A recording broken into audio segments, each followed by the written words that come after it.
Good evening, everyone. My name's Kalila Reynolds, and welcome to the latest installment of Talking Energy hosted by JPS. So, today we're talking about ways to make your home cooler. See what I did there? Because, yeah, you can make it cool and also make it cool so that you're not suffering in this Jamaican heat all the time. There's so many things that you can do around your home. First of all, when you're even considering the design of your home pre-construction to when the home is finished, looking at the types of floors that you use, the type of material on your walls, your curtains, your ceilings. So many little things add up and make a difference. Not to mention those major appliances.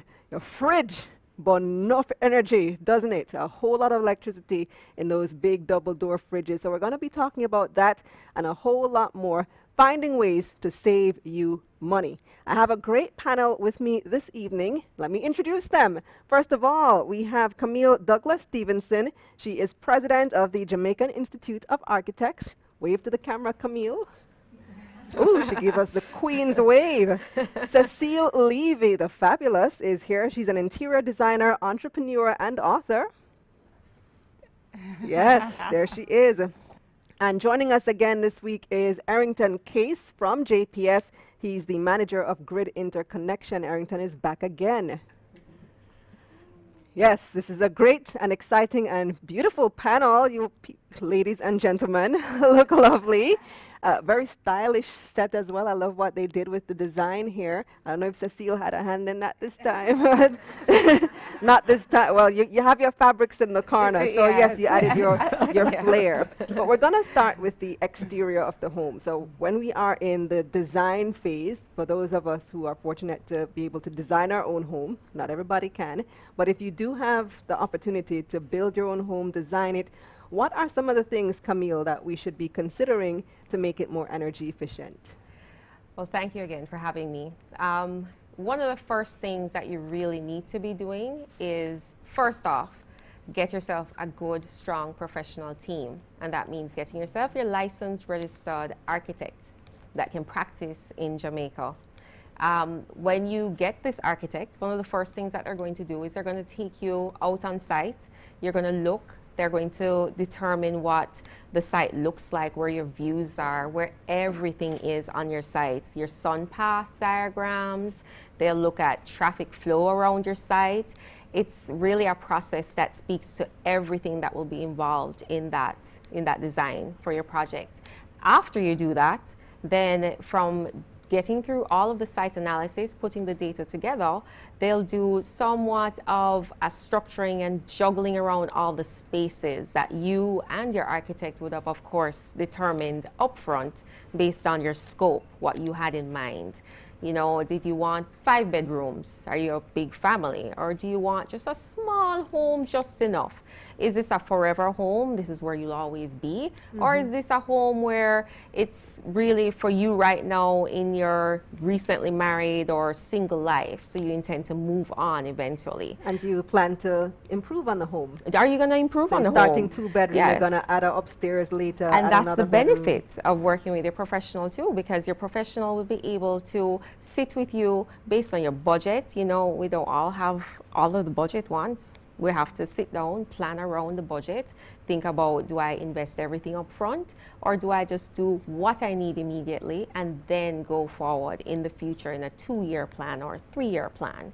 All of these are taken care of by that architectural professional that you'd have hired. Right. So how does energy play into this now? What are the key considerations to keep my bill down?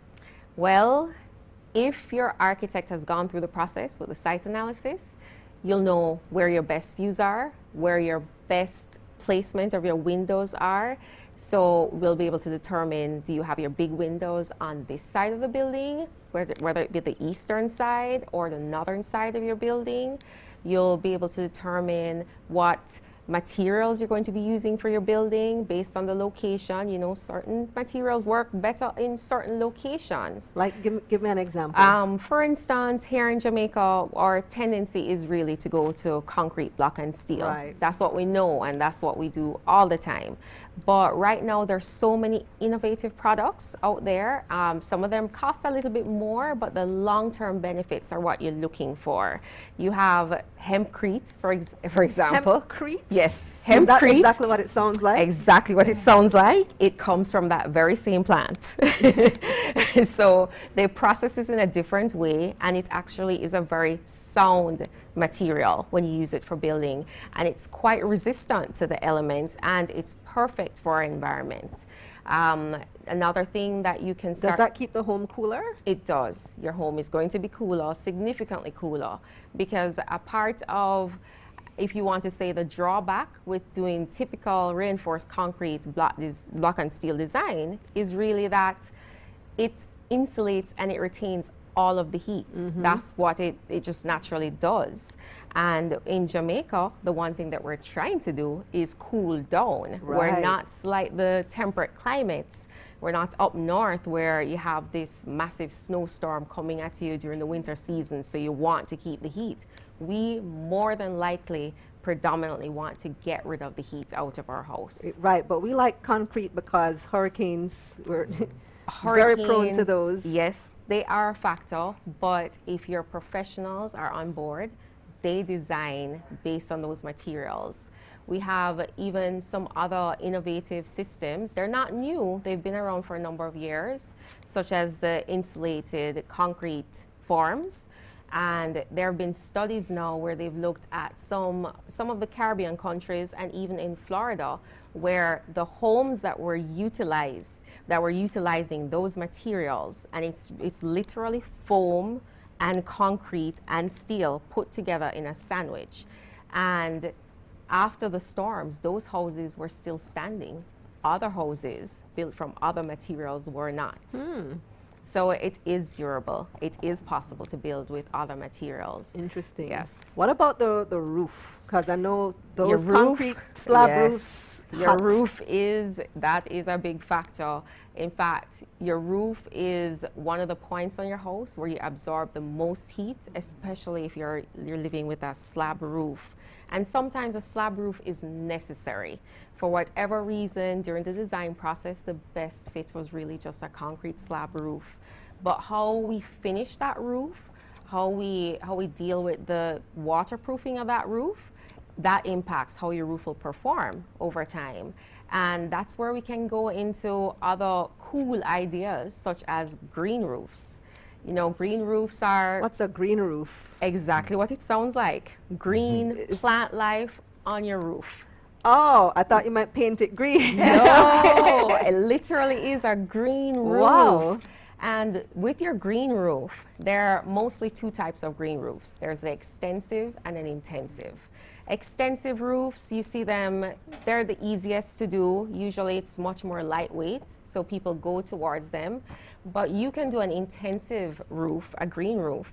And when you do this roof now, you could even grow a garden on your roof. That's how impressive this system is. And there are other benefits. Not only is it going to help to keep your roof from absorbing all that heat, so your building will be cooler, but what about planting a vegetable garden on your roof, and then you have that added benefit and bonus of being able to reap from your roof. You're really growing even in the city. But how does that impact the life of the roof? Doesn't that make it deteriorate faster? No, it actually helps your roof, because instead of, let's put it this way, in the Caribbean with the heat and the sun, it's a very hostile environment. And when we put these membrane finishes on our roof, if we have a green roof on top of that, it actually helps to protect that membrane. So you get a long-term, overall, you'll get more years out of your roof before you have to think about picking up areas and resurfacing and taking care of it. That's really interesting. Yes. I've never heard of a green roof before. Yes. So something, and we have a lot more to talk about, but let me bring Camille in here. So Cecile. That's all right. It's close. She gave me the look like. You bring Cecile in. So Cecile, you deal with the inside of the home. You're an interior designer. Right, What are the right. considerations when you're designing your interior? Well, when you're designing your interior, first of all, you want to know Going back to what Camille said, how many people are going to live in the house? How are they going to use the different rooms? How is the house going to be used? So these are the things you want to consider. You want to consider climate. You want to consider location.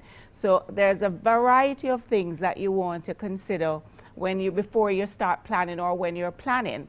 As a matter of fact, it's very important if you're fresh building to have the interior designer in when you speak after you've decided on your architect. Then you bring in the interior designer because the things are so related, all the different areas. But some of the things you want to consider actually, if your home is already built, I'm going to go all over the place between new build and existing. So if it's existing now, some of the things you want to look at and not be afraid of is colors. Colors makes all the difference in your energy bill. And first of all, what I want to say before I even come back, but leave the color there until I come back to it. What I want to say, we have this misconception that when you're talking energy saving in design, that it's staid and it's industrial and it's, not pretty. But I'm going to show you how it can be pretty. So we're going to talk about colors. So it says color me effective. And by the way, all those chairs and ottoman I designed myself. So those chairs are all designed and made by me. And if you notice all the variety of colors, and colors, believe it or not, light colors reflect heat. So you want, especially in our tropical climate, you want to keep the colors light. But when I say light, we tend to think, oh, white, beige. No. We can go into the bright colors, have the same effect where we reflect. It's the darker colors now we want to limit our use and use it in small quantities. And when you're going to your bright colors too, or your light colors, if they're reflective, if they have a shine or a sheen, it's even more efficient in reflecting the heat. So there we are in some colors. And if we go forward, yes. So then again, guys, there are some light colors that are beautiful, attractive, and you can use them inside, outside, walls, roof, everything. We don't have to get stuck in, because we're in the tropics, it must be white. So we're going to just roll the slides in just to show you guys the ideas of colors you can use for your homes, especially the exterior. Why can't you have a pink exterior? Because nobody has ever done it, your neighbor have never done it, why not? If you love pink, what we must remember and tend to forget, our homes are about us. We're not designing our home for Instagram or for the neighbor or for the friend or when the guest comes and stuff like that. The good people aren't. Guys, for example, those cushions, if you notice the top left is reflective. So that is going to even reflect light more than the other two. The furry ones will even hold warmth because of the texture and the material, and then the other ones now, because they're round and stuff, it will bounce off the light. So even the fabrics, the type of fabric texture makes a difference in conserving energy, or how we do our energy. So we'll continue with the colors. I wanted you guys to just see. And oh, by the way, again now, this is an interior of a commercial. It's a hotel, and every piece of furniture and light was designed by me. So you notice the walls are dark. Thank you. Yes, the walls are dark, but it's an open, and it's not really dark. It's more like a brown. So it's not that dark. When we're talking dark, we're talking the dark blues, the black, the grays. Those are the colors when we're talking bright. But those walls, and the thing, good point you brought up, because that is in an open air. You can't see the rest of it, but the breeze flow right through. And if you notice the lights, the three top lights, I made them open so the continuation of the breeze flows through the space while giving you the same effect of wow. The two lights down the middle, those are also made where a very thin material covers them, and it was made in 3 parts, and all the lights are using LED. So and the furniture, I'm going to show you this furniture again. This furniture I designed with the intention. And another thing about energy saving is not about just light in itself and the bulbs and stuff. The energy saving effect of the rest of the designs I'm going to show you. I started this furniture in white because it's a commercial space, and I know in 3 years they're going to want to reupholster. So what I did is to change the color of the central piece. So that is saving energy in that it might not be my energy, but the upholsterer is, you know, the upholsterer and different people are used. So and also we're not tossing out things to buy new things. So it comes around in different ways in terms of our saving. So the saving is invest in your big pieces. So you're not changing it out every year and then you just reupholster to give new look. So continue with that and we'll see. That's again, another space in the same open room. And all the lights again designed with LEDs. So just be very mindful that your LEDs are bulbs. So you can find beautiful lamps and use the LED. Same chair again, the blue one you saw in the picture, it's the same chair reupholstered in the pretty fabric. Again, so again, invest in your big pieces so you can reuse them over time and also save on the environment. So again, all of those have been were designed by me and manufactured. So we can continue. Yeah, so it's again the same Pink. space. Nice. All I did was change the colors. Before it was orange and blue, and now it's purple and a multi fabric. And again, the different lights. See the lights again, a different style, but the same thing with the airflow going through the light. So what this is causing, guys, because of the airflow with the louvers, in the daytime, there's no AC. Actually, no, not daytime. Throughout the day, night, there's no AC running this hotel. And this is Jamaica? This is Jamaica. This is in Negril.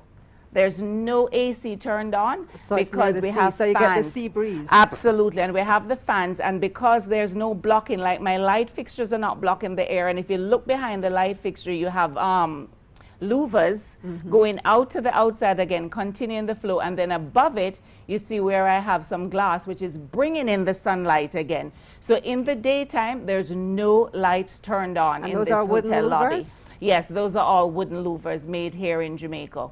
So there's no lights turned on in the day because there's so much natural light, and the most that hotel does is use the fans in the daytime. So they conserve a lot of energy. A lot of energy. And you know, in a hospitality space, you have to have things turned on to look like you're in operation. Right. So it's very important to have all this natural light, not natural flow of breeze, so we're not burning. And if that's in the grill to tourist standard, because they need their coolness. Absolutely. We can tolerate the heat. They cannot But when tolerate they come, they it. need to be on the ice. Absolutely, absolutely. But it's a continuous flow, and the fans too are also energy efficient fans that we have in this space. Very nice, very nice. So we'll come back to some more of those tips, but we also want to talk about appliances. So Errington is here. Errington, what are the major considerations when buying your appliances for your home?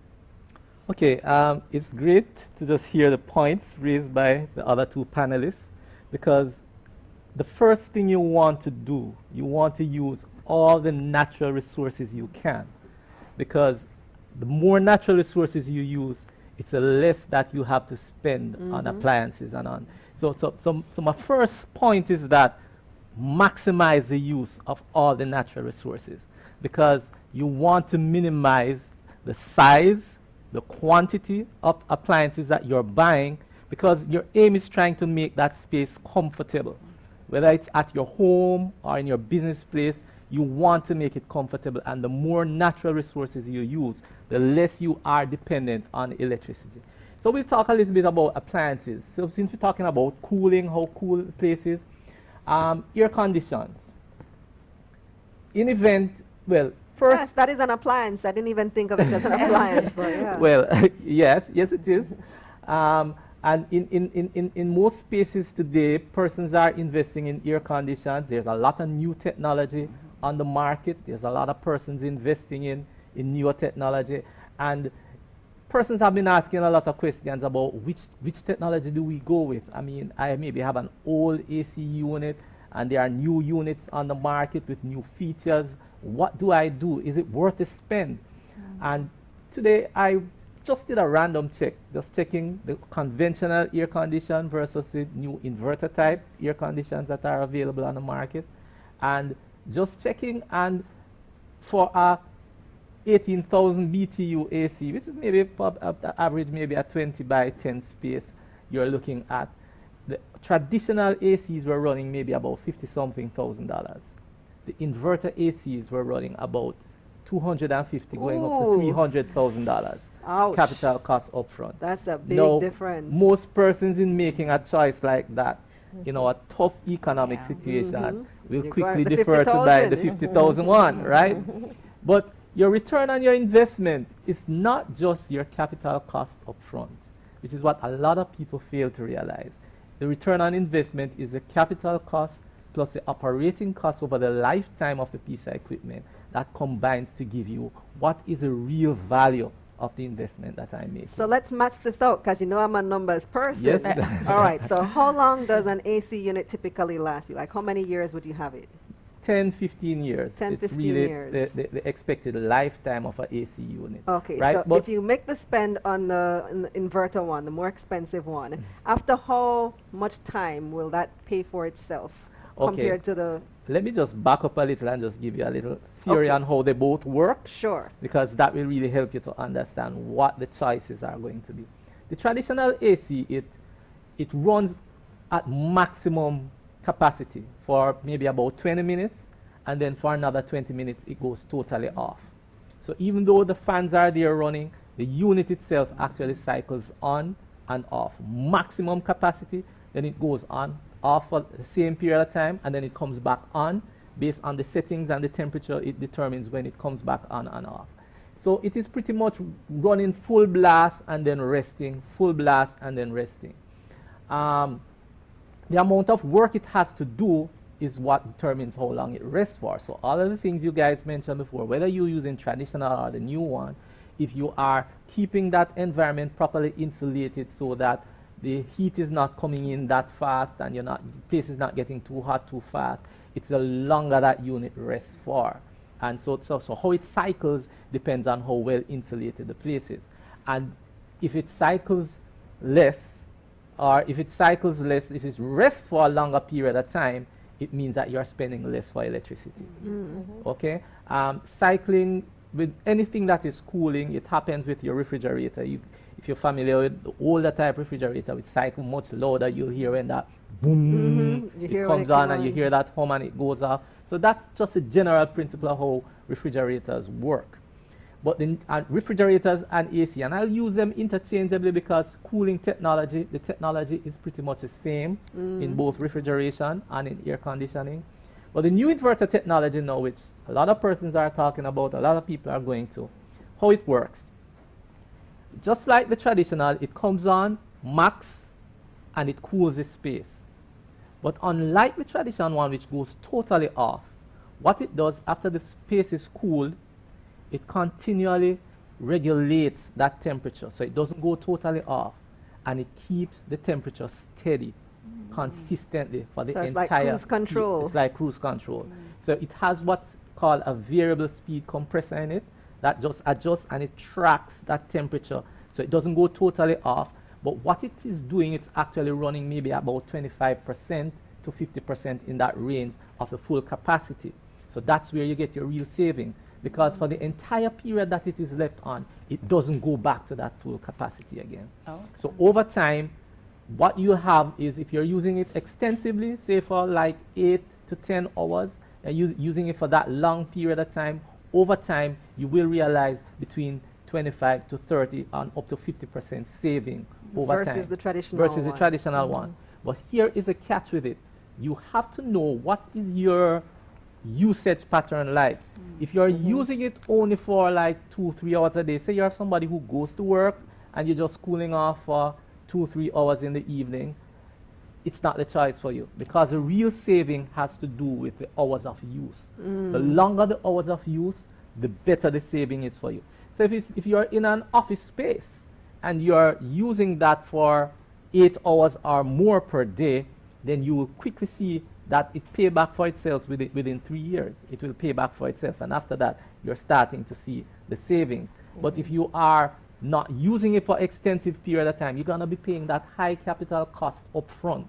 And without the usage, it's not going to pay back for itself. So the choice so it's not just that you just go and buy an inverter AC because it's going to cost you less. You know, you have to match your usage pattern with the technology, And then that's how you'd realize the savings that you'd have for your Exactly. air conditioned unit. Really And- interesting. I'm learning stuff. I'm taking notes. And another point, because it has all of this regulation happening, a large part of that cost is the electronics that goes with regulating it. So that's why the cost now we mentioned it was 50,000 as opposed to 250,000. What you're really paying for there is really all of that technology, all of that smart technology that regulates the temperature. That's what you're really paying for. So the cost is really, and you don't want to get into a situation where you're replacing parts or the board in it. That's another big drawback with it. If you have to replace the control board, it will cost you a pretty penny to replace. For the because- inverter? For the inverter ones, right? So you Oh. want to make sure you have your surge protectors on it, your And home get is it properly serviced grounded. regularly. Yes. Well, it doesn't require that much servicing, but you Ah. want to know that it's electrically protected so that there are no incidents which can hit the board and that board goes bad, because that's where the real cost with that technology. Never even thought, because AC, it's up there. So you Yeah. think about protecting your fridge with a Right. surge protector, but I never Yes. thought of protecting the AC. So that's a Right. great tip. Thanks, Arrington. And another thing with the whole matter AC is correct sizing of the AC, Yes. sizing of the unit. Yes. If you don't get a professional to go in and measure that space in terms of the square foot that you're trying to cool and spec that AC to match that, you're going to find yourself at one of two extremes. And that's very popular. Have you ever been into a doctor's office or somewhere and you're like freezing cold Yes. the whole time? And then you go into some places and it's cool and all of a sudden it's feeling hot. And incorrectly sized AC. Because the science behind it is this. If the AC is sized too big, what will happen is, one, you're paying too much money for the AC up front, and two, it's overcooling. And so that's where you find people are cold in this space. It Uncomfortable. wasn't correctly sized. And the other side of it is where some of us try to be more conservative. So You we, buy the we smaller compare one the, 'cause it's you go and buy the cheaper. smaller one because it's cheaper. You spend that less money, and what you find happening now is that, remember earlier I talked about when it's working and then Yes. it rests, Yes. it doesn't rest. So it's working too hard, so it's running for the entire period of time. It is not cycling, it is running continuously. Your bill is going up. So that correct sizing. So if a professional is coming, somebody's selling you an appliance to cool your space and they haven't taken you through all of these steps, then you know maybe there's a information gap there and you might be spending too much money up front, or you might be spending too much money over the lifetime of the equipment. So these are little things that you need to know. Even equipment selection, go online, do a research, find out what are the reviews, what are the feedback, because you'll be looking at the same spec piece of equipment and the performance is totally different because it's brand A versus brand B. How you know? Reviews. Reviews will tell you person's experience, your track record, what has happened when I was using brand A versus brand B, and then you can get that, because a lot of times the same spec is there, but the performance is totally different. So that's something else you have to look out for. Find out, do the reviews, read the stuff, do the comparisons, and trust other person's experience. Another great tip, and so like YouTube is a great resource. YouTube, So yeah. go on YouTube, people do reviews, side-by-side Yeah. comparisons all the Right. time for Yeah. appliances, so check it out. All right, so we have some questions. Speaking of YouTube, we have some questions on our YouTube channel already. And remember, you can drop a comment in the live chat as well, and we can present the questions to our panel. So our first one says, this is from Rafi on Instagram actually, says, do energy-saving bulbs help to reduce your electricity bill? I'm going to give Yeah. that one to Arrington. Yes, they do. But managing expectation is one of the first things I say to persons whenever you get into the space of trying to take steps and to reduce your electricity bill. You have to understand what I call what your load breakout is. You have to understand what is the big boy in the room and what are the smaller guys in the room. If you don't understand that, you can be doing a lot and not seeing the expected results. So understanding your load breakout, for most persons, the largest appliance in your house is your refrigerator. That's running between 50 and 70% of your load. So when you target lighting, chances are you're targeting maybe 20 to 10% of your load breakout, right? So yes, you can do it, but no lighting is just 10%. So I'm targeting 10%, so I have to manage my expectations. So there's a limit to which you can impact that overall bill, right? When you go lighting, so you're targeting 10 to 10% of your bill. You can get it maybe about 10 times down by going from traditional incandescent bulbs all the way down to LEDs. I mean, when you go to buy the LEDs, they actually show you the comparisons. Mine came down 30%. Yeah, man, when you we can switched get it out down. all the bulbs in the home. Switch out all the bulbs.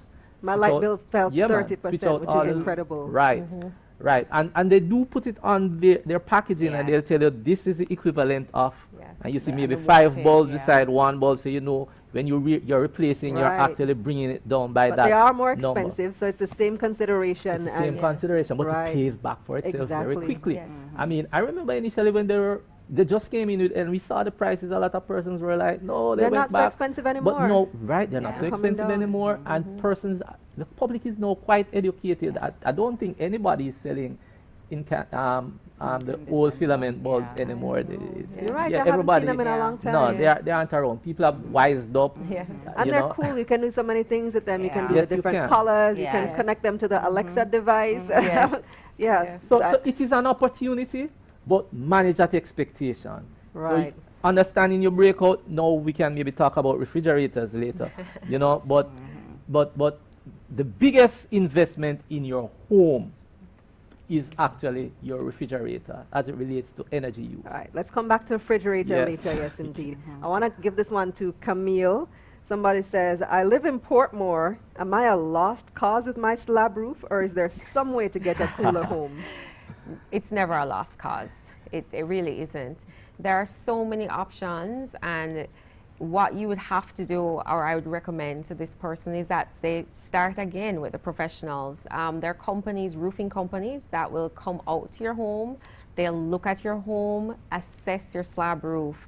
You can, let's just say, what I know is typical for the Portmore slab roofs, if you've never done any home improvements, it's actually a type of tar or bituminous material that they've used to waterproof the slab. And that material is black, which, as we know, is going to absorb all that heat, and it's holding in the heat. So what you need to do is to get someone out there who will do a new finish, a new waterproofing finish on top of your roof. And when you're doing that, you're going to incorporate now a lighter color roof, which is going to help to reflect more of that sunlight, which helps to, over time, cool your building off even more. But then, so you'd put the new finish over the tar? Because the tar is already there. There are Can that be different removed? options, yes. They can can remove be. it, yes. But there are different options. There are so many, Tell me so some of the many options. There are some paint-on applications. There are some applications where they actually would, what you'd call scarify the roof. So you remove most of the pebble stones and the tar off of it so that you can get a good surface to adhere to. There are membrane type of roofs, which is almost like a sheet of plastic or rubber that they're placing on top. They're sealing it onto the roof. So there are no, and I've even seen cases where people determine they build an overstructure over the roof if that's what the best fit is. So getting those professionals out there is going to help you, and it's never a lost cause. Do you have an idea about the cost of those options versus the tar? A lot of them are comparable. Really? Yes. What's just happened over time is that it's just easy and it's cheaper. And at the time when most of the homes in Portmore were constructed, it was just quick and easy. Get it done. And it's a very easy product to apply. A lot of contractors and home improvement people know how to do it. When you're investing in a new roofing finish or any finish of your home, it's wise to start with the professionals. They know the products, they know what will work best, and they know what really should be there and shouldn't be there. All right. So you're not a lost cause No. with your slab roof, even in Portmore. Yes. Mosquitoes are another issue, though. You're on your own Can't with have that that one. one. Not talking about that today. So this question goes to Cecile. I almost said Camille again. It's all right. All right, so Nuts on Instagram asks, how does one build to best utilize natural light and wind flow? So some of the things you were talking about before. Yes, actually, that is again another great way of bringing in a professional. But if you can't afford an architect, you just, what you do, you visit your site. The first thing you do before you start even digging a hole on your property, after you have bought a property, you visit the site, and you visit it in the morning, you visit in the afternoon, you visit at night. You visit when it's raining, you visit when it's windy. That way you see how things happen on the property at different times. And the thing is, you see where your sun faces when you wake up and where the sun sets. So where the sun rises and where the sunset is very important. And that's where you're going to face your windows based on the airflow, where your air is coming from, where your breeze is coming from. That's where you want to face your windows, your doors. And also on the other side, you want to have facing windows and open spaces also. So when you have an open window on this side and the air comes in but it's blocked by a solid wall, it's going to just not flow through. So it's just going to stay and mix with the warm air that's already in the building and just stay hot. So it's very important for you to know your property, know where your wind flow come from, and that's where you open your windows and your doors. It's the same concept when you go in your hot car and you roll down the two windows. Absolutely. Yes, You know, if you exactly, if you only do one, the hot air stays in, but the air when it comes in needs somewhere to leave and a pass through. And the same thing I think with hurricanes. If you open your windows or doors, sometimes it passes through above you. And you know, things won't be as bad, it won't break your windows and stuff if you leave a little airflow, but if the flow is direct. So that is what you would do to position your place. You have to know your property, know where your wind comes from. And she also asked about light. Oh, what the light, you have to use your glass. Use glass or things that are open to light, see-through, not open to light. You want to use materials that you can see through. So glass is the easiest and probably the most inexpensive, but louvers are also another good option. I myself like wooden louvers. I use a lot of wooden louvers because it's also a security feature, and I can always use turn it to limit the amount of light I get, the amount of airflow that I get, and it also give me a lot of privacy. But again, the light again is also putting your windows in the place where your natural sunlight comes from.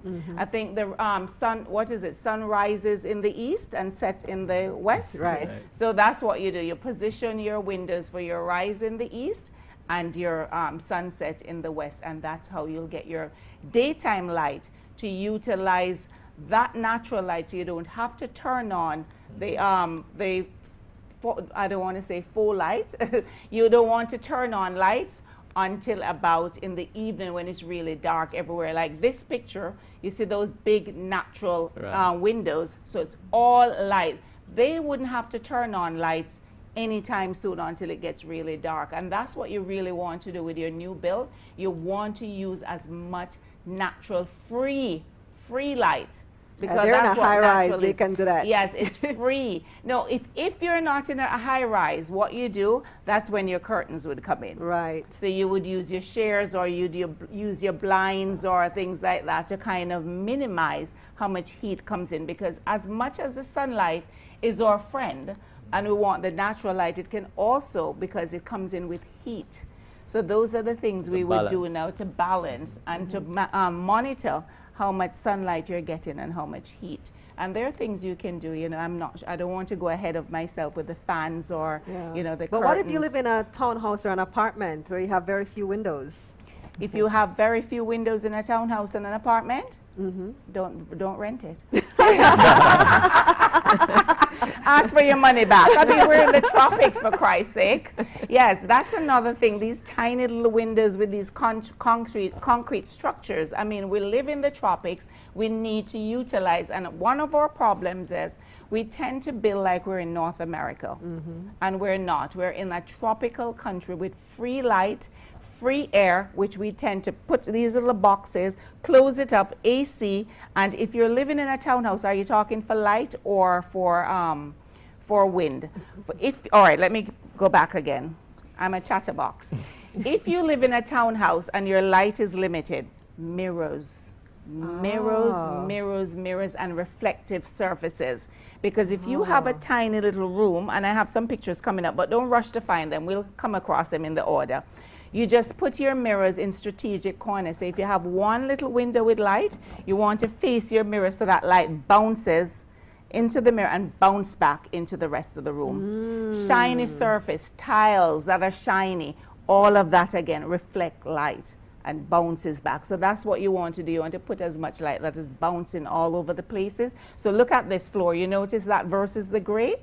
What we're sitting on, because it's white and it's a reflective surface, bouncing light up. The gray is not bouncing anything. So if you live in one of those townhouse, heaven forbid, yes, you're going to want to use up your mirrors, paint your walls light colors, and use reflective paint. What you call that? The gloss paint. Gloss or satin. Another heaven forbid. Yes, we're going to use gloss paint. I like flat, but we're going to use gloss paint because you really want things just to be shiny and reflective and stuff. So that's how you would do that if you're in one of those. So gloss paint can make your home cooler.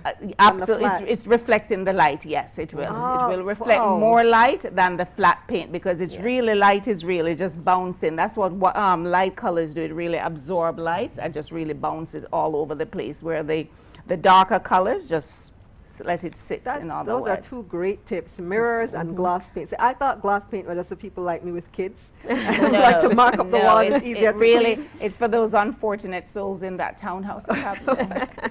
Yes. All right, so you mentioned floors, which is an important thing that I wanted to come to. Let me ask Camille, what's the ideal type of flooring for somebody who wants to keep their home cool? Ultimately, it depends on not only you wanting to keep your floor cool, but it also depends on how you're utilizing your space. Now, if you ask me, getting a ceramic or a porcelain tile floor will help you somewhat. But depending on how you're going to be utilizing these spaces, that's where your interior designer actually comes in and they'll help you. Because once upon a time, carpet was in. Not so much anymore. Not so much, and to be honest with you, carpet requires a lot of maintenance, and a lot of us in the Caribbean, we don't know how to maintain it. We don't have the time to invest in maintaining it. And it will trap heat. It traps the heat, it traps the dust and the dirt, and if it's not installed properly, and if your home was not built to take a carpeted floor, you can end up having mold problems in no time. And that's one of the major reasons why persons back in the 70s and 80s, we were doing a lot of carpeting. And when we realized what was happening in the homes, everyone was just ripping it out. So the next thing that came on board after that was that people thought, oh, this is wonderful and cool, let's put in our wooden floors. And everyone brought in these wooden floors that they imported from overseas. Oh, really? Yes, that was a trend that happened. But of course, with importing the wood, we learned as well that, again, if you don't install your wood properly, and if your home has not been constructed to take a proper wooden floor, you end up with either your subterranean termites coming in on you, or you end up with another moisture problem there. So then we got into the ceramic tiles, and now today we have a wider variety of porcelain tiles, which are much hardier, they're much more durable, and they're easy to maintain. They also, as Cecile mentioned, they help to reflect light in the space. If you choose the right color, the right shade, the right texture, the right finish on your tile, you're going to end up with a great product at the end of the day, which helps your home.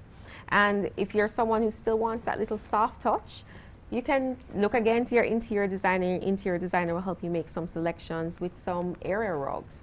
Area rugs, they help you. They help to frame your space. They help to arrange your furniture and place your items within your home. And that's a lot of bang for buck to make your space look different. If you have just a white or a beige tile floor, when you've put a pop of color here, a pop of color there, it enhances your space. And what about the what do you call it? Well, in Belize we call it marley. The linoleum Linoleum. that you roll out on Oh. the floor. Yes, linoleum. There was a time for linoleum. Linoleum, again, it's not really the most ideal in our environment. But it's cheap. It's cheap, but it takes a lot of care to it. It has to be installed properly. A lot of these materials, Durable. we were talking earlier, you know, it's that we're incorporating a lot of these building technologies from overseas, but not realizing that it's not everything that's a good fit for everywhere. And that's where your professionals come in. So if you've gotten your team of your architects, your engineers, and then you've gotten on your team as well, your interior designer is going to tell you, listen, you're up in Stony Hill. We can't use all these finishes and materials. But Why not? you have temperature differences and variations happening through the day. Remember, up in the hills, it will warm up in the day, but at night it drops relatively quickly with the temperatures. So if you've not installed something as simple as your flooring properly, you end up with problems in no time where moisture is getting trapped under that linoleum floor or the carpeting. And that's the worst thing, because if you've invested so much time and effort into making your home nice and you've put in all of these finishes are not the cheapest, but then you realize a year or two down the road that you have to rip all of this out and redo from scratch again, that's the worst regret for you as a homeowner. And it is devastating because it's so disruptive to the entire household. Yeah. Some people just paint their cement floor. What about that? Well, it's an option that's quick and easy. I've seen it done. Another finish which is actually really nice, and there are quite a few companies here in Jamaica who do fabulous concrete finish floors now. So they can actually add epoxy finishes, and they'll add a gloss finish. You can get a wide range of colors, I've textures. seen the epoxy. It looks really cool. There's staining of your concrete flooring as well. It's keeping what you already have, because most of us do a floor slab for our home, especially on the first level. And then you just add a little pizzazz to it by adding that epoxy or that coloring And to that's it. cost efficient. It's cost efficient. There is a financial drawback to it because it tends to be more expensive up front. But that same concrete floor, it will remind you of when we had terrazzo floors years ago. You just come in, sand down, and reseal after a number of years. So you will no longer have to deal with cracked tiles if something happens with your tiling, or termites, God forbid, if you had put down your wooden floor. So there are options out there for everyone. All right. Let's come back to the fridge, Errington. Talk to me about the fridges. Okay, a refrigerator is really a major commitment, which a lot of persons don't realize at the point of purchase, that I am making a commitment for the next 10, 15 years. And this is a commitment of 50 to 70% of my electricity bill for the next. 50 to 70, you Yep. said? So half to more than half? Half to more than half. To nearly three-quarter? To nearly your bill? three-quarter. Just So from the fridge? Just from the fridge. And That's if you don't have AC. And yeah, I'm just thinking of a basic house, just a basic without AC. Yeah. And the roughest part of it, I've heard a lot of persons who have gone off on vacation left the fridge plugged in because they had stuff in it that they didn't want it to spoil. Right. Right? Coming back at the end of their vacation with the expectation that your electricity bill would have gone to zero or nothing, only to see the consistency, just a barely, a dip, a 30% dip in the bill for that 2 months while they were away. And they're like, how on earth this is happening? Because that represents a huge chunk of your electricity bill. So at the point of purchase, you have to understand, I'm making a commitment for another 10, 15 years of 50 to 70% of I need to make the right choice. Right? Yes. So I know persons like these French door refrigerators, The these double nice door. double door, Yes. and then you have the freezer at the bottom, and then you have the side by side, which has the freezer on one side and all of that. And then I you have hate those. features like ice machine, water dispensers, and with some of the newer technologies now, you have smart refrigerators you have the where fridge that can you talk have to you. touch Yes. screen, you can touch and it You lights can up and sit shows inside you the fridge all from of your what's phone. inside. You can be on your phone, you can be in a supermarket and check, look at what's inside the refrigerator and say, oh, I need more milk, I need more butter or something like that. So there are a lot of features. Now, at the point of purchase, we have to understand, based on my lifestyle, what is it that I really need and what am I really paying for that I'm not using? If you are a working Jamaican who is out 5 days a week, working 8 to 5, and nobody is in the house, and if you don't have a big family, these are some of the things you have to think about, because you literally be paying for an asset that you are not using. Yeah. Right? You have all of these features. Now, in terms of even just the basic loads of what it represents, you're adding close to 20 to 50% in terms of the basic refrigerator without all of these features. It ranges from 20, can go all the way up to 50% just to add on features. So you Oh. have to know, am I... So even like the ice dispenser and so Yeah, man, that because these more things, energy? yeah, they bring more energy.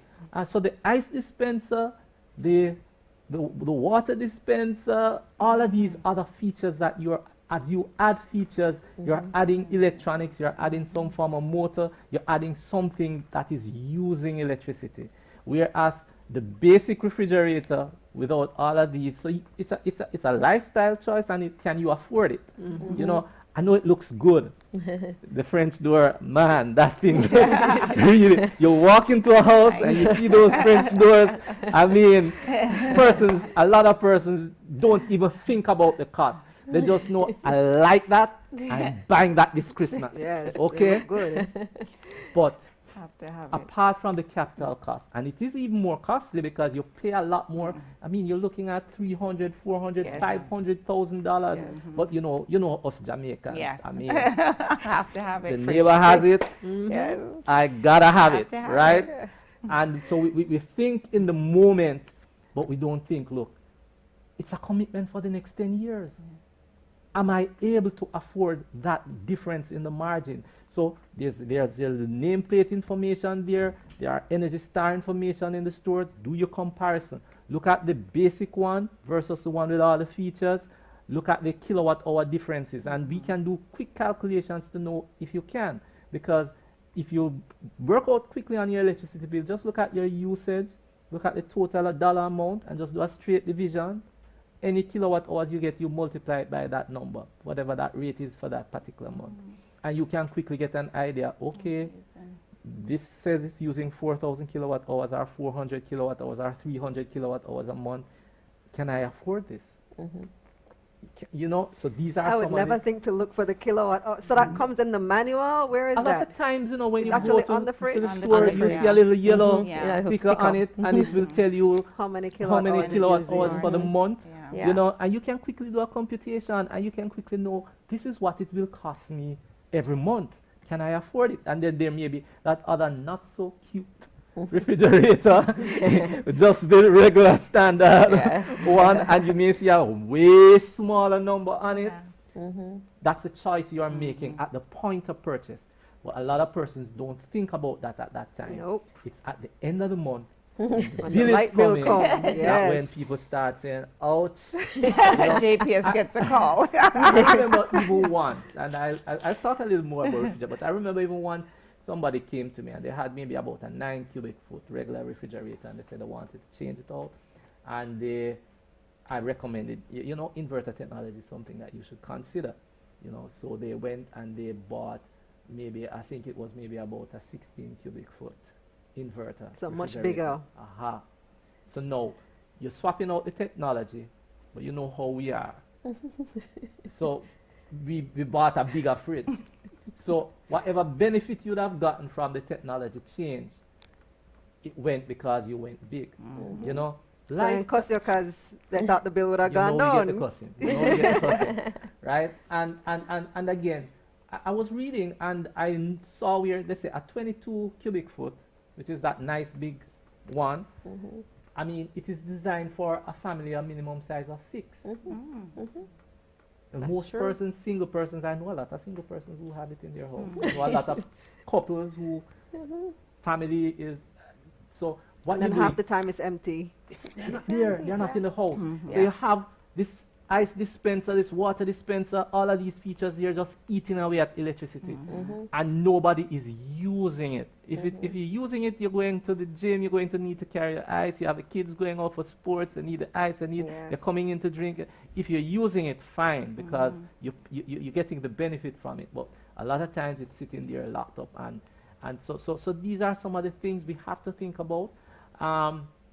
There are several different types. As somebody had mentioned, the whole matter of getting a deep freeze. Do I get a deep freeze to use with my refrigerator and all of that? The thing with deep freezes and standard refrigerators, they do basically the same thing and they work on the same basic technology. But what's the difference with the refrigerator? All of this air circulation and this humidity control and all of that, it adds on to the cost. So your basic deep freeze would be about 2/3 the cost of a refrigerator of the same size in terms of the energy consumption. So yes, and if you have both, you have to bear in mind now that you're adding one cost to another cost.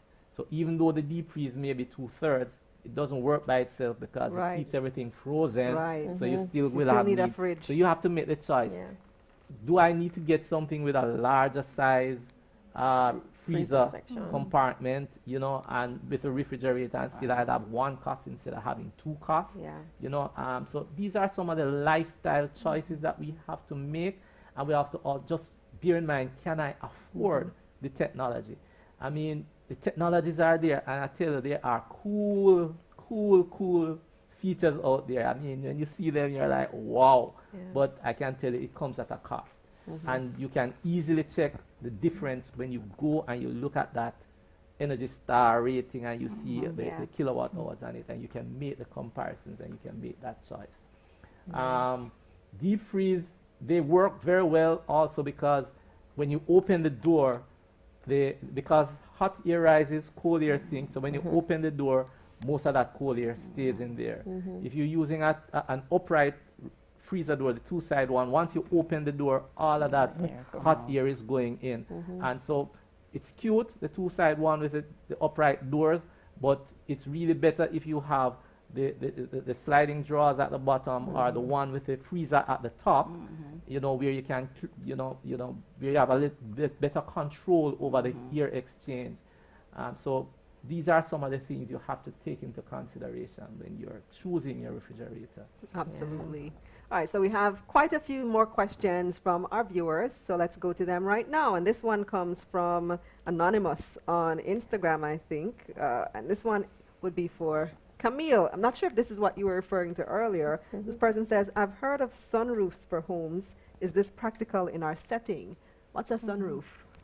Skylight. A skylight, mostly. Mostly it refers to a skylight. Sunroofs or skylights, they're a really good feature to incorporate in your home when you want added light. Let's say that with your site analysis, with your surroundings, you really needed some extra light. And the best way to get that was from the roof. It's a great idea. But again, Great idea. it's a great idea. So and that it would works. be glass, right? It would be glass or some type of polycarbonate Because material. I'm wondering, wouldn't that make the house hotter? A greenhouse effect. That's where the great idea can end.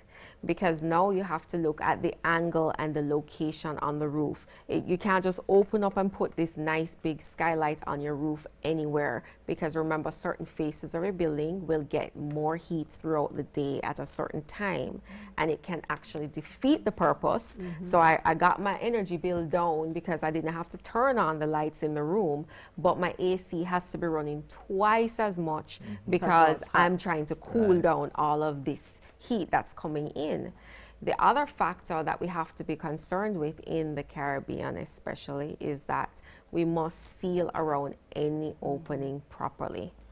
So if you've gotten your ideal position of your skylight on your roof, and it's a great feature now because you're having this added light and it actually feels good in the space. It opens up your space, makes your space look much bigger, much more airy and open. But if the person who installed this skylight did not take the time and construct it properly, sealing around all of the edges properly, then you have a big problem. Another factor, again, because of our environment, some of these polycarbonate materials break down at a much faster rate. So you have an added item to maintain. So you'll have to look at your different options from different manufacturers. Some are overseas only, but there are a few suppliers and manufacturers here that deal with it. And look at what your options really are. Do I want to replace the skylight every 5 years? Or do I really want to make a long-term investment and maybe use products that are more glass than anything else? Also, there are even some skylights that come with added bonus where they can actually tint themselves depending on the day. So time of day, you can set it where it gets a film over it and it gets darker to help keep out some of that. The transition lens, the skylight. Yes, it's like a transition lens, yes. So there are so many options that you can utilize with But that. it sounds like it would be better suited for a colder climate, because then you get both the light and you get some heat. Primarily, it is primarily best suited for a colder climate. All right, this question is for Cecile, and it's from Godstrong on YouTube, who says, I have blackout curtains because I have huge windows. I almost always keep them closed, but it's so hot inside. Help! Well, asked and answered. She keeps it closed. So that's one of the things. So the blackout is actually, because it's probably in a dark color. Because what people don't understand, you have blackout or blackout in light colors. So my suggestion is to change, if they're a dark color, change them to a lighter color. Because what you want is to block the sun out, but at the same time you want materials that are not holding on to the heat and the color. So what you probably need to do is, if the color is dark, get lighter colors. If it's like something like a heavy velvet or a damask or something, change it to a natural material, something like linen or cotton, but still put the keep the back part on it, where you can have the black at the bottom, at the back, and then you have the lighter color. But when I say black, it doesn't have to be a black material either. It just needs to be a tightly woven fabric that keeps the sun out. So you need to look at the materials that you have your blackout in, and you also need to look at the color that you have. And then I'm not sure why you keep it closed all day, if it's probably your nosy neighbors or anything like that. If it's the nosy neighbors, what you can also do, if you're noticing, you can also put some shares in the middle and then have the blackouts that you can swag, and then when you're ready, you know, when you're home, you can actually close them. But if you're not home, just keep them open and leave some share so nobody can actually see in, but the share is not holding on to the heat as the blackout would be doing. So just that's what you do. Choose lighter colors, keep it open by adding something share, or you can also use blinds.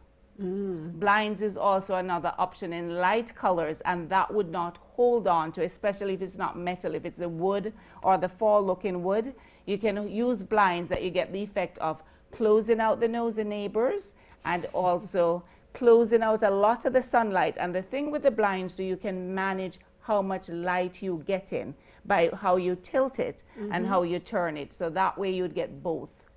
Hope that answered the question. Great advice, yes. Quite a few questions as well, some on AC, but I want to get to this one first for Arrington, since this person was early with the question. They want to know, they said, UA opened a net zero building. What does that mean and how was that achieved? Well, the net zero, not quite familiar with that project, but I've heard about it. But I think what they want to do is basically use less electricity and try to zero their energy costs. So they may have been using natural lighting, natural ventilation, and all of these other natural things so that they can get their electricity costs as close to zero as possible. I won't say zero is achievable. I mean, there are a lot of persons who make promises out there that they are going to give people zero on their electricity bill, but you still need some of the basic, there's a balance between how far you can go and how much electricity you use. So there's a balance that you have to strike. but they obviously have gone into all the energy efficiency steps in terms of lighting, ventilation, and all of that to see. But I'm not 100% familiar with that project. Okay. Right. All right. So a couple questions on AC, but let me come back to the ladies first. What if I have a room with only one window, so no cross ventilation? What can I do? Also, is it practical or safe to knock out space in the wall for a new window? Who wants to take that one? The architect? I can start with that one. Sometimes it happens. Unfortunately, if you have an option, try not to get into that position. This is why if you're buying into a property, you should go and look at the property or get a team of professionals to help you look at it. Sometimes you're buying property off of paper, and it's very difficult if you're not trained to figure out what you're really looking at. But it's not the most ideal situation. What you're now going to have to do is mechanically push air in that room, because you have, the window is great, but one window is not enough to cool or move air throughout your space. So you're probably going to have to incorporate fans. If it's a ceiling fan, you'll use your ceiling fan. And remember, Cecile reminded us the other day, remember that your fan has 2 ways of operating. So you're going to have to make sure that you need to have explain it that. switched properly. Cecile, tell us about that the fan fan. thing. I know most The people ceiling don't fan you're realize the referring to. ceiling fan has Yes. a switch on it. And what it does, it is made to work for winter and summer, hot and cold. So in the summer, counterclock, you want to have your fan spinning counterclockwise, because then the cold air is pushed down into the room. That's summer. So counterclockwise for summer, and the cold air gets pushed in to help cool the room. In the winter now, guys, you want to do it clockwise. And that now, remember, like Arrington said earlier, hot air rises. So in the winter, when you have it clockwise, the hot air comes up, and that now is redistributed when you're doing it clockwise. It's redistributed in the room and help to warm So the here it's room. basically always summer. So Yes. keep it counterclockwise. Keep it As much counterclockwise. as Well, possible. unless you live up in the In the some- hills. Yes, in Yeah. the hills sometimes, where they, believe it or not, they need a fireplace. Or in Mandeville, that gets cool. Yeah, it does. But most of the time, yes, you would just need to find out which way is counterclockwise. Put your switch there, and that will push Where is down this the cooler. switch? It's actually on at the It's top. a little black Yeah. It's a switch, little right? switch, It's a on, switch the on the base of base. the of every fan. Maybe has just it. above the blades. Yeah, just somewhere above the right blades, there. there's a switch, and actually I sometimes never knew it that's what comes that was for. I know most people don't, Just but it see the really. switch there and don't know Yes, what it's for. most people actually, when you see it spin, they go, "Oh, it's spinning the wrong The way." wrong way, But right. they just assume that it's just supposed to only spin. one way. Yes, so Oh. that is Yeah. it. So it really makes the difference Right. by pushing it down, like I said, when it's colder. And pushing it down in the summer and pulling it up in the winter by going Ah. clockwise. So Okay. counterclockwise summer, clockwise winter. Right. I'm learning so many things this evening. All right, here's another one from our viewers. Shari on YouTube says, how can I keep cool in my scheme? My neighbor's house blocks every window. I'm dying. Oh dear, Oh dear. oh dear, found an AC Oh dear. and cut down a bush. Cut down the bush. Yes, no, that's a serious thing. It is a dilemma, and unfortunately, it's one that many of us face when we've bought into schemes. Again, this could have been alleviated if you had started out by getting your team of professionals, or even if you yourself had gone to the scheme before you purchased, and you could have seen what was happening Probably in there. you don't really know till you live in there. Yeah. though. A You know, lot the of option. times we unfortunately don't realize until we get there, Right. and you've made an investment. It's not like you rented an apartment for 6 months. So at that point, I would recommend, again, get your professionals, bring in someone who knows what they can look at and see what options there may be. If And this the is other your thing- forever home, you're going to have to get your space assessed. Sometimes it might be that maybe, as Cecile was mentioning, maybe the way that they've landscaped the place, maybe you have to thin out trees, or maybe you have to But don't look. trees keep the area cool too? It can, but if it's just a big dense tree that is in the wrong position, and that's really where your Block best crosswinds circulation. are coming onto your property, then you're gonna have to lighten up. Not to cut them all down, because you want to retain some of that tree foliage to help cool you as well, but you can lighten it up. There's a way to go through with a landscaper and make it work. Trim the tree. Trim the tree down.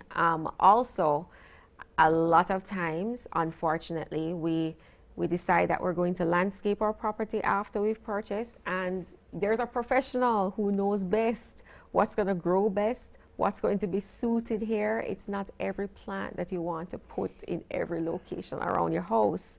It often becomes a nuisance and a problem for you long term if the right selections haven't been made. I wish she was a little more specific about her. You can. That's it. I wish she was a little more specific about what her windows were. Yes, and what her windows were. Does she have blades that can blades that can open, or she has solid glass windows? And depends on if she has columns outside her door to the entrance or even to the back. She could take wood and create wooden slots around to create almost like another substructure, but left with spacing.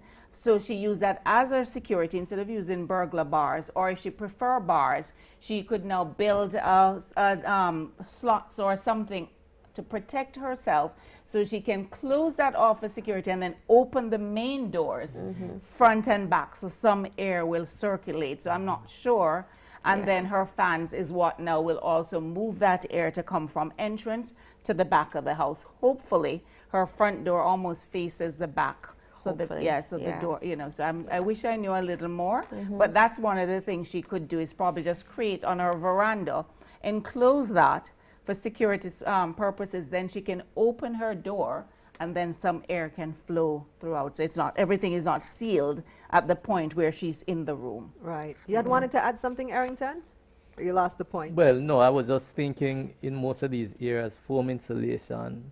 I mean, I just imagine the Portmore houses, they are concrete roofs, so definitely the type of insulation you have on your roof, would actually help to keep the house cool.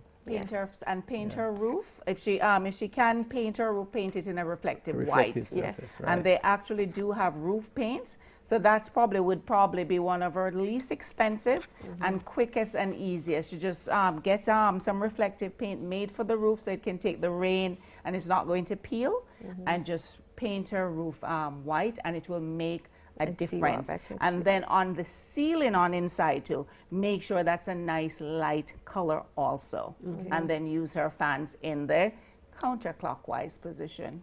All right. So on Can I have her address so I can send her my bill? Somewhere in Portmore, Sufferation Street. All right. So a couple questions on cooling, specifically on ACs. Someone, Arrington, wants to know, is there an optimal location for an AC? Yes. Because AC is actually circulating air, the first thing you want to make sure your outdoor unit, that most of us want to make it as discreet as possible. So we find a little corner behind a shed, behind some shrubs and trees. You don't want anybody to see it. But actually, you're actually defeating the purpose, because it actually needs that airflow. So you have to make sure that those fans and those vents are free from debris, free from shrubs, in an open space, preferably on the cooler side of your house, not where you have direct sunlight, because the additional heat will make the AC work harder with the heat exchange that is taking place. Also, the other side of the unit, which is inside the house, I saw all your lovely drapes inside, and I know a lot of women maybe don't like to see that big AC unit inside a house. So one of the quick things they do is maybe put some drapes over it, and that would actually be defeating the purpose. And it needs proper air circulation to work efficiently. So you have to make sure that it's not where the walls with direct sunlight, you keep it away from that. So you can have the air exchange, and inside make sure that those vents are free and clear so that the air can properly circulate.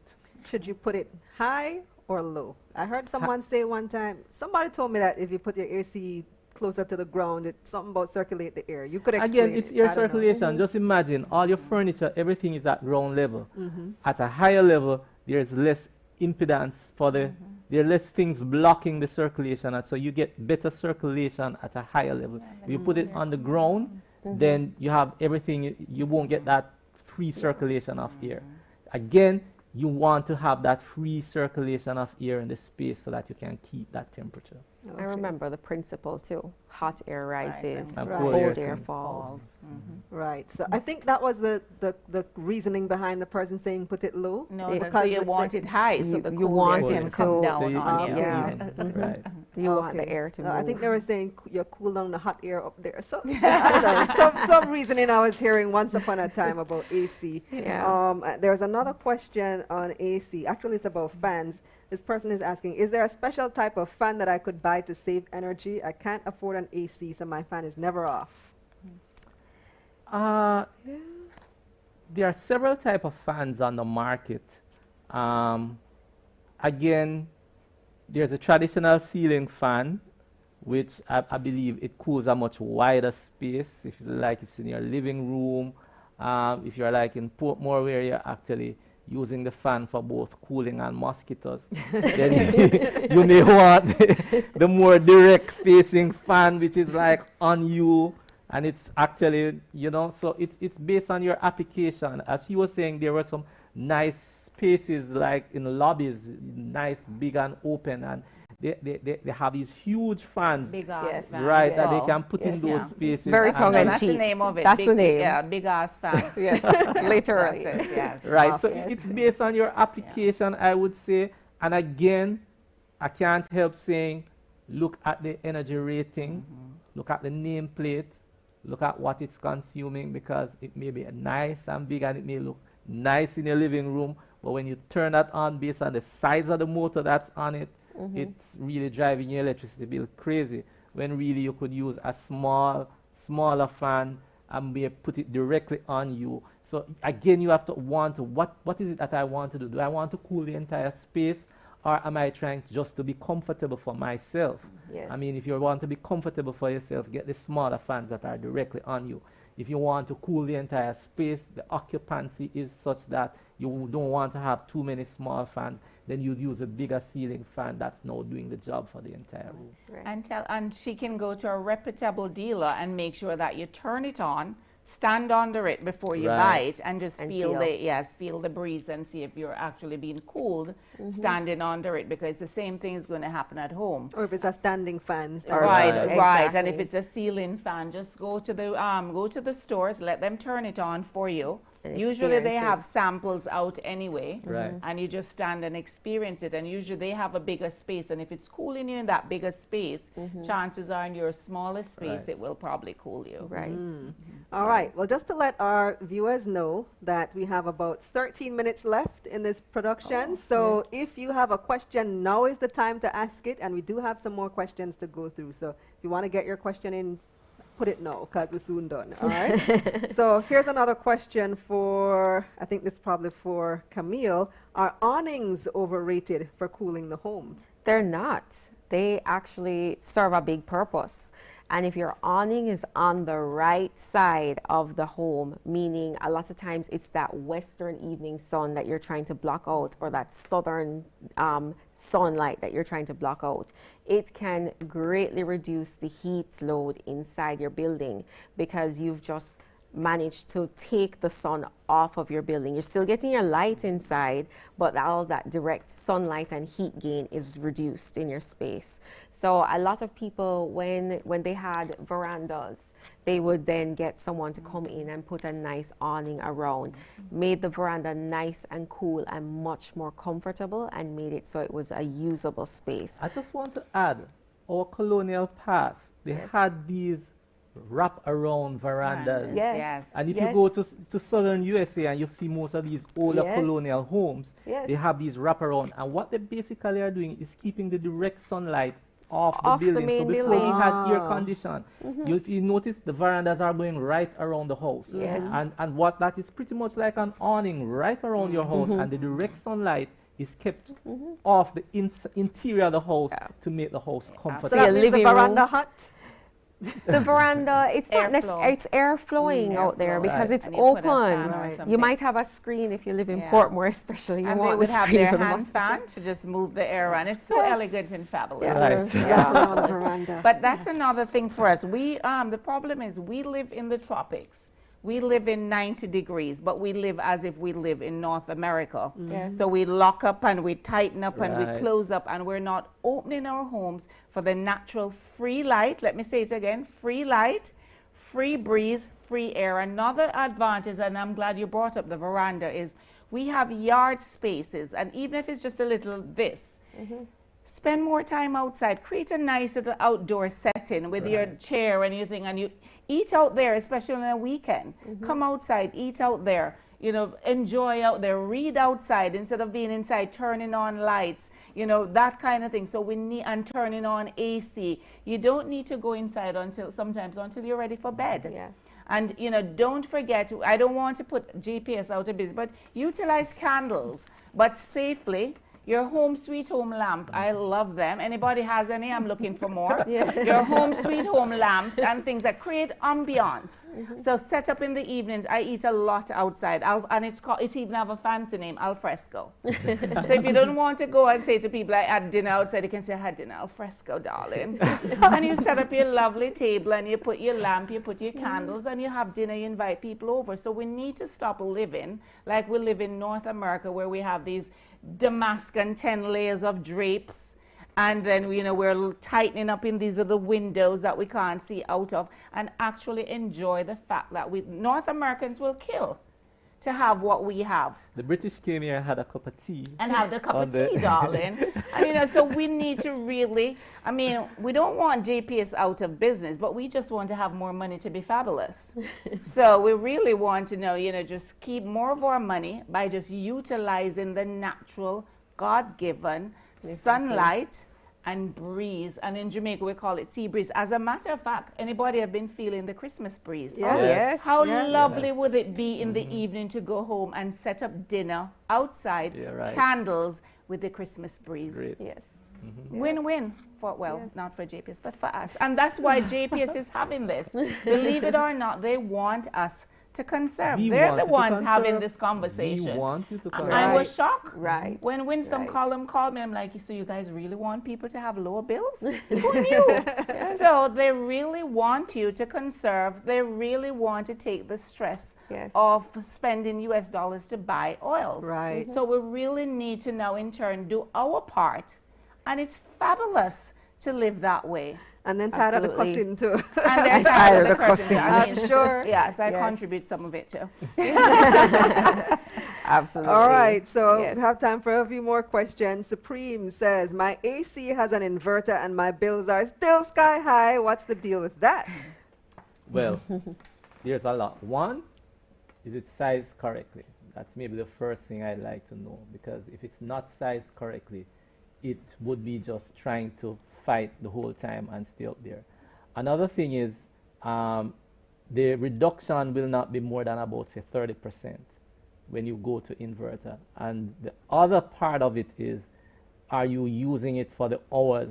Yes. Because the technology works best if you're using it 8 hours or more. If you are the person who is going home for 2-3 hours in the evening and you're using inverter, based on the technology, it is working just like the conventional one, where it's running at maximum speed. By the time it stabilizes the temperature, you turn it off and you're gone to your bed.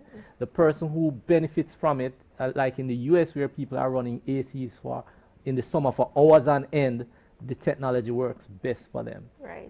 If you are just using it for 3 to 4 hours a day, it's gonna be working just like the conventional. You're not gonna be seeing the saving.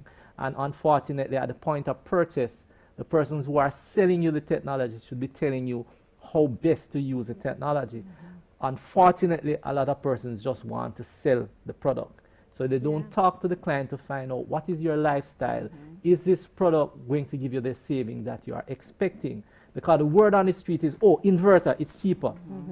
Without any understanding of usage pattern, lifetime, and the hours of use that it takes before you can realize the saving. And unfortunately, there needs to be more education. That's why we are here as JPS, trying to give you all the information we have, but also the persons who are at the point of purchase. And again, I say, Google this stuff, man. Go online, get the reviews, because a lot of what I'm sharing with you, a bulk of it, I did the research before I came here. So you could equally have done the research and get the information so that you make an informed choice at the point of purchase. So yeah, I'd have to know, you maybe get a professional to check the size of your unit and the square footage that you're cooling. That's the first thing, because right there you can maybe find out, is the unit correctly sized for what I'm doing, because without that match with the volume space you're trying to cool with the size of the unit, whether it's too large or too small, you're gonna have a problem. Right. Cecile, I see you have some lovely fabrics there in the corner. Yes. Somebody's asking, in using fabrics in the home, does it matter if they're natural materials or synthetic materials? Yes, it does. Natural is always going to breathe better, but sometimes, unfortunately, sometimes the natural doesn't come in the color we want, the style we want, the texture we want, the print. But if you can always get natural, definitely. It's also better for the environment too, and the synthetic sometimes can be a fire hazard. But yes, I did bring some fabrics just to show people the different fabrics and textures that you can have in some curtains, because we tend to think, if I can move, is it okay to move, guys? It's we tend to think that once we have, I'm going to come back on thing, once we have, we say light, we have to do white, and this is, look at this beautiful print, and this is light again, and this would work beautifully in taking out and keeping out some of the sun, but also add a lot of color and fabulousness to your room. So we don't have to be white. Another thing, I'm just going to toss that there. Another thing, guys, I wanted to show you. So this is now white or off-white, but again, it's not plain. It has texture to it. So you have so many choices when you're going to do your curtain. This one has some texture, and I'm just going to show you a little trick. For those of us who have the good people coming from foreign for Christmas, because we tend to think the good people come from foreign, and we don't have time to do our curtains, I'm going to show you a quick way. Just get a nice fabric that's really long. This is my curtain rod, but it's really my broomstick from home. I hope my housekeeper is not looking for the broomstick. So we're going to take this now, guys. So it's long enough just so it can drape, and it's thin. So you just drape it over your rods. Voila. And then the edges are not stitched. So what you're going to do, you're just going to do a deep fold. And you do another deep fold. And voila, look at that, guys. And then nobody would notice. you put it on your thing, and then you just do a nice swag. Look at that. Wow. So you'll be swagging it. And then if you want to open it, see, open, close.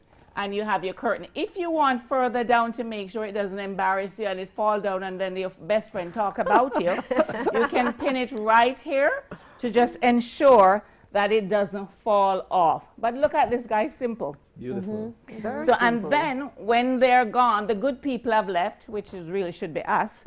The good people have left, then if you want to sew it, then you can. But there's nothing wrong with keeping it like this, because the edges are folding, and look at this, how fabulous this is. Another thing, guys, another trick I'm going to show you is, this is a little thicker fabric. And again, if you don't have time to sew and the fabric is thicker and not see-through, what I did, I took tape, that gray mechanical tape. Duct tape? And Duct yes, tape. and I fold the fabric over and I tape it at the back. So now we're going to turn it around. So that hides the edges? That hides the edges, because you don't have time to sew. And you want to change your curtains, because the fabulous people from foreign, like we call them, the good people, which is supposed to be us again. And here it is, guys, look at that. Curtain. With duct tape. With duct tape at the back, and then your curtain, because once it's up so far away from you, you won't even realize. And again, we just do a little swag, because we're fabulous like that. So we just swag our curtains, and then we have a instant curtain. So, and then, like I said, if you have time after you want to get it sewn properly, that's up to you, or you can keep it this way. Thank me later. Should I start a GoFundMe? Oh, no. Or Okay. thank you now. Yeah. All right. So those were some little tricks. So but what about the definitely last piece natural. you have there? It's the same as Oh, that the other texture- piece. the But textured white natural, piece. definitely, if you can find it. But sometimes, because of where we live and we're located, we don't have access to everything that we want and the perfect thing. So sometimes we have to make do. So sometimes we have to throw in a little synthetic, and but it is going to be hotter than the natural fabric, to answer the question. Okay. Well, as we wrap up, let me hear from each of you your 3 do's and don'ts for keeping your home cool. Starting with Camille. Well, I think I've said it enough. I'm going to say it again. Start with your professional team, the right professional team for you. Not every professional team is a good fit for everyone, but they are going to be your guide. Another thing, we heard a number of people asking questions about what if I'm stuck in a development.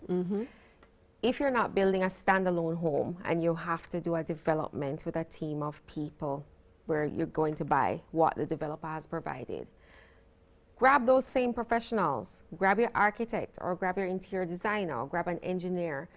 Go out to the site, look at the site, lay eyes on it yourself. If it's a reputable developer, they've probably done a number of developments from before. Go and look at their previous projects. When you see what they've done before, it's going to be a good indicator of what they'll probably do again, because a lot of developers keep making simple but very straightforward, systematic building types, and they just keep putting them out there because it works. Always looking to that.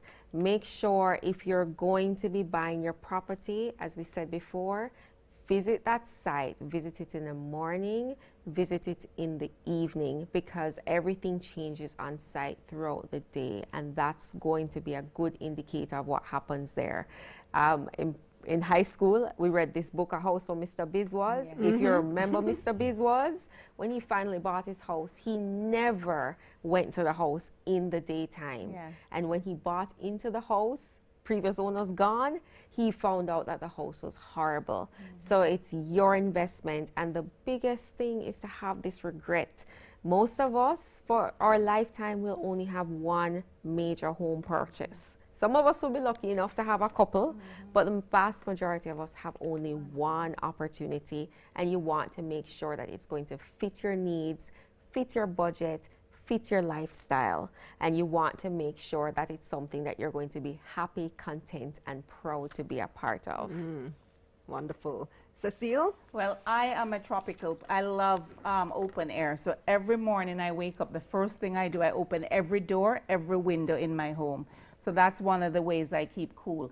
So unfortunately, I don't use a lot of electricity in the daytime because I don't turn on my lights. And as a matter of fact, even in the night, if I'm not in the room, I don't turn on a light. It's either a candle light or something, because why am I light in an empty room? So I don't, I'm fastidious about that. I quarrel with my family. If they're not in the room, turn off the light. So I use a lot of candle lights. Yes. Turn off the AC. Turn off everything. As I get up in the morning, I light a candle all day long, every day. I love candles. So I light my candle, open my home, and no light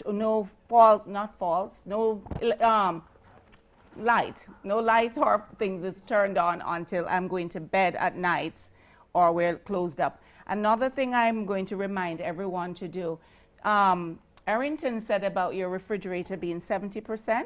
One of the things you need to remember, the fan behind the grid behind your refrigerator needs to be kept clean. That dust and all of that will actually have affect how it works. It works much harder because all that dust is back there.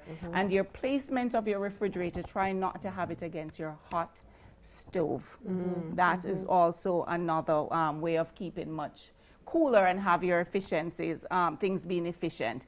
So my other thing would be now, so it's my lights, no lights on all day long. I have to sleep with AC though. I have fresh Yeah, air coming through. Yes, very important. I'm outside. I'm outside a lot. Al fresco. Al fresco, darling. Al fresco dining all day long. You know, because what people don't understand, living inexpensively is fabulous, and it's luxury. I mean, you know, luxury is not about spending as much as you can. Luxury is about quality of life. Right. And dining al fresco with my home sweet home darling. So that's what I do to keep to save money. I really open my windows, open my doors all day long. Oh, and another tip, guys, put all your small appliances, toaster oven, coffee makers on a strip, and you just touch one button to leave your home, because that continues to consume energy when they're all plugged in. So just put them on a strip, and the strips come in colors now. It's not just that ugly brown or the white. They come in finishes now that can match your walls and your wood and all that kind of stuff. So you just put them in a strip and you turn off one thing when you're leaving your home. So those are some of the things, yes. I could talk forever, but we're limited. So Arrington, I'm going to give you the floor. Oh, she took over my job. No, that's fine. I just realized, sorry, Arrington.